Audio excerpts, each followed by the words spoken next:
Jubilee Hills constituency ఎర్రగడ్డ ప్రాంతంలో ఉన్నాము. ఇక్కడ చూసినట్లయితే ఈ ప్రాంతంలో ఈ డ్రైనేజ్ వాటర్ వస్తూ ఉంటుంది. అక్కడ నుంచి దాదాపుగా ఈ వాటర్ మొత్తం అక్కడి నుంచి ఫ్లోటింగ్ లో ఇక్కడ నుంచి రోడ్ మీదకి వెళ్ళిపోతుంటుంది. ఇక్కడ ఉన్నటువంటి స్థానిక కార్పొరేటర్ కూడా లేనటువంటి పరిస్థితి. అంటే వారు దురదృష్టవశాత్తు వారు మరణించారు.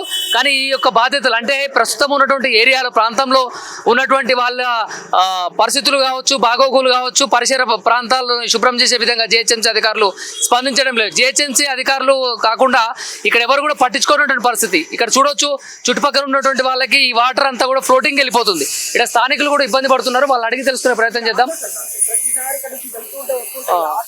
ప్రతి ఒక్క ప్లేస్ లో ఆటోస్ బయట ఎక్కడ పడితే దగ్గర ఈ చిన్న చిన్న గల్లీలలో ఈ ఆటోలు పార్క్ చేయడము, ఒక కార్ వేసుకుని వస్తే ఇంకో కారు వెళ్ళే పరిస్థితి లేని పరిస్థితి.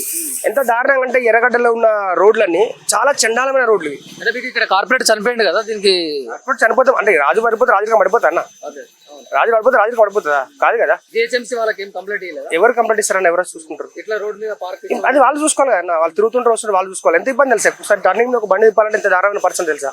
ఘోరమైన పరిస్థితి ఉంటుంది. ఇది ఒకటే కాదు, ఇక ఎర్రగడ్డ గల్లీలన్నీ ఎట్లా ఉంటాయి. మీరు చూడండి, ఇంకా లోపలికి వెళ్ళి గల్లీలు చూడండి, ఒక్కొక్క గల్లీలో ఒక ఆటో పెడితే ఇంకొక బండి కూడా పోలేని పరిస్థితి ఉంటుంది.